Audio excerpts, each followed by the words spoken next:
మూసీ పరివాహక ప్రాంతంలో పేదల ఇల్లు కూలగొట్టి పేదలకు ఆ భూములు పంచిపెట్టాలనేది సీఎం రేవంత్ ప్రయత్నమని మల్కాజ్గిరి ఎంపీ ఈటెల రాజేందర్ ఆరోపించారు.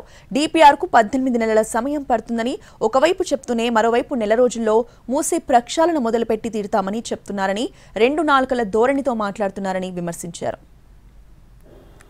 ఒకవేళ మూసీనా జరగాలంటే నిజంగా 1,50,000 కుసకుల నీళ్లు పోవడానికి ఎంత డెప్త్ కావాలి, ఎంత విడ్త్ కావాలి, నువ్వు మార్కింగ్ చేస్తే తప్పులేదు.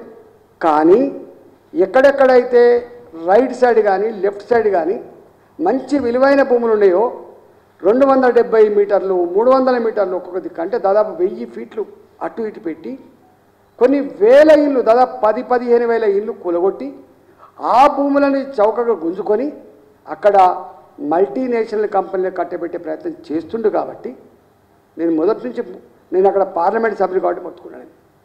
ఇప్పుడేమో 140 కోట్ల రూపాయలు డిపిఆర్ కోసం రిలీజ్ చేసిన 18 నెలలు టైం పడుతుంది. ఇప్పుడే ఎందుకు అపోహలు పడుతున్నారు, ఇంకేం మొదలు కాలే కదా అని చెప్పి ఒకవైపు మాట్లాడుతున్నారు నంగనాచి మాటలు, ఇంకొక వైపు ఏమో బాగా చెప్తా మేము దీన్ని కూలగొట్టి తీరుతాం, నది ప్రక్షాళన చేస్తాం, నేను నెల రోజులు మొదలు పెడతాను అని చెప్పి మళ్ళీ అంటాడు. ఆర్బిఎక్స్ అని చెప్పి అనేక ఇళ్ళకు పెట్టాడు. అంటే ఇవాళ అదే అయిపోయింది. హైడ్రా అయిపోయింది, మూసీ అయిపోయింది, లగిచర్ల పరిస్థితి గిట్లున్నది. కానీ సంబరాలు మాత్రం